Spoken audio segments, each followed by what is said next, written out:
Hello mga Lods, welcome back to my channel. So nandito na naman tayo para silipin naman natin ang estimated salary ng isang Kalingap team member na si Kalingap Ido. So suportahan natin ang kanyang channel mga Lods dahil siya ay isa ding charity vlogger. Pero siyempre, huwag niyong kalimutan na isama na rin sa pag-support ang aking channel.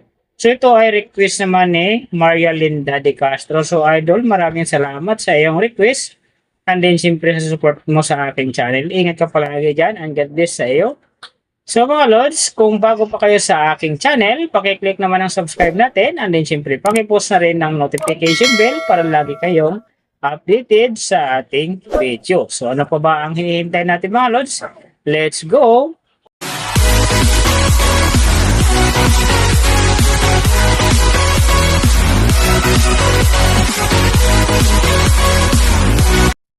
So mga Lods, si Kalingap Ido sa ngayon ay mayroon ng upload videos na 541. And then mayroon na rin siyang subscriber na 306,000. So may video views naman siya ngayon na 29,565,795. And then yung kanyang country is PH. So yung channel type naman niya is games. And then yung account niya ginawa ito noong February 10, 2021. So doon naman sa kanyang total grade, nakakuha siya ng letter B. And then sa kanyang social blade rank naman, nasa 200,890. So doon naman sa kanyang subscriber rank, nasa 2,035. And then sa kanyang video views rank naman, nasa 453,541. So doon naman sa kanyang country rank, nasa 746. And then, sa kanyang games rank naman, nasa 1,481. So, nakita na natin yung kanyang ranking. Silipin naman natin yung kanyang last 30 days na subscriber. So, nakakuha siya dito ng 13K.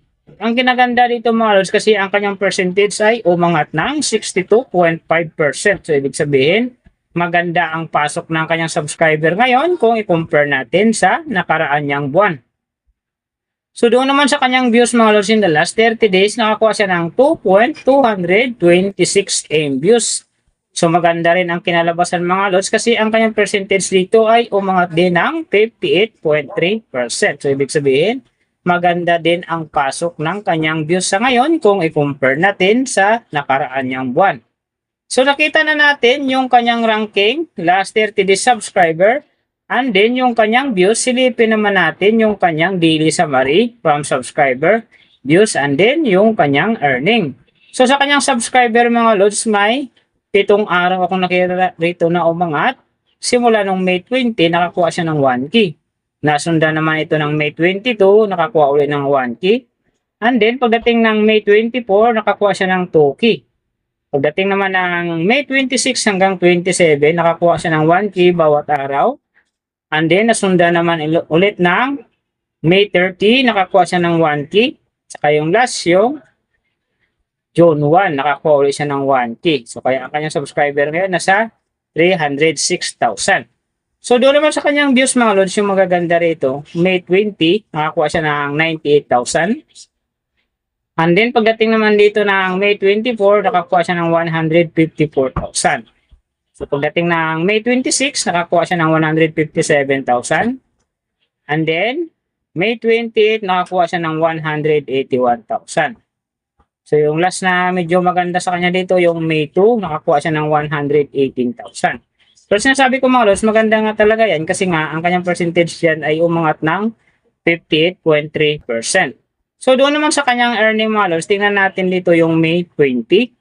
So, sa kanyang low estimated, nakakuha siya ng $25. And then, sa kanyang high estimated naman, nakakuha siya ng $394.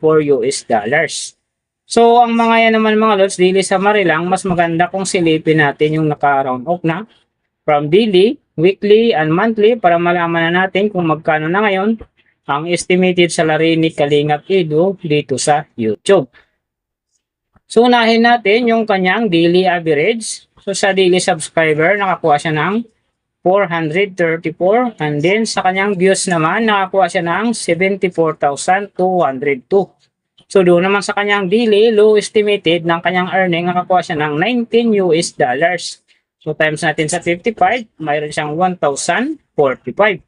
And then sa kanyang daily high estimated naman ang kanyang earning, nakakuha siya ng $297. So times natin sa 55, mayroon siyang 16,335. So yan mga lods ang kanyang daily average. So pupunta naman tayo sa kanyang weekly average. So sa weekly subscriber, nakakuha siya ng 3.03k. And then sa kanyang views naman, nakakuha siya ng 519,440. So doon naman sa kanyang weekly low estimated ng kanyang earning, nakakuha siya ng $130. So times natin sa 55, mayroon siyang 7,150. And then sa kanyang weekly high estimated naman ng kanyang earning, nakakuha siya ng $2,100. So times natin sa 55, mayroon siyang 115,500.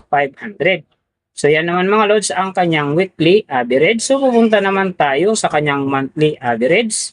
So sa monthly subscriber, nakakuha siya ng 13k. And then sa kanyang views naman, nakakuha siya ng 2,226,059. So doon naman sa kanyang monthly low estimated ng kanyang earning, nakakuha siya ng $557. So times natin sa 55, mayroon siyang 30,635. And then sa kanyang monthly high estimated naman ng kanyang earning, nakakuha siya ng $8,900. So times natin sa 55, mayroon siyang 489,500. So yan naman mga lods ang kanyang monthly average. And then yung nababanggit ko rito or nakikita nyo is pawang estimated lamang yan. Nakabase lang tayo sa Social Blade website. Isang public website na kahit sino pwedeng mag-open para malaman kung magkano na ang estimated salary ng ating mga iniidolong YouTuber, vlogger, or influencer.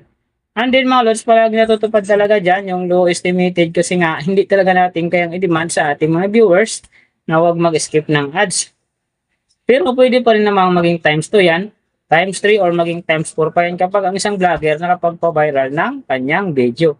Pero syempre mga lods, kung supporter ka ng Kalingap team or ni Kalingap Edo, huwag ka na mag-skip ng ads dahil big help niyan sa kanyang channel dahil siya ay isang charity vlogger, so big help niyan sa mga taong kanyang tinutulungan. Pero syempre, huwag nyo rin kalimutan na huwag na rin i-skip ang aking ads dahil big help niyan sa aking channel at saka syempre sa aking pangarap.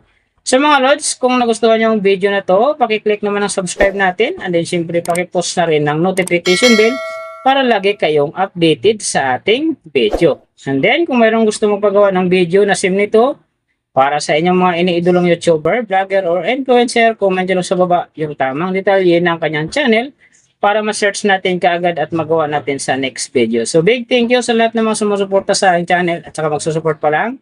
Ingat kayo palagi and God bless at sana gabayan kayo palagi ng Panginoon sa ginagawa niyo araw-araw at siyempre magtagumpay din kayo sa inyong mga pangarap. So hanggang dito na lang. See you on my next video.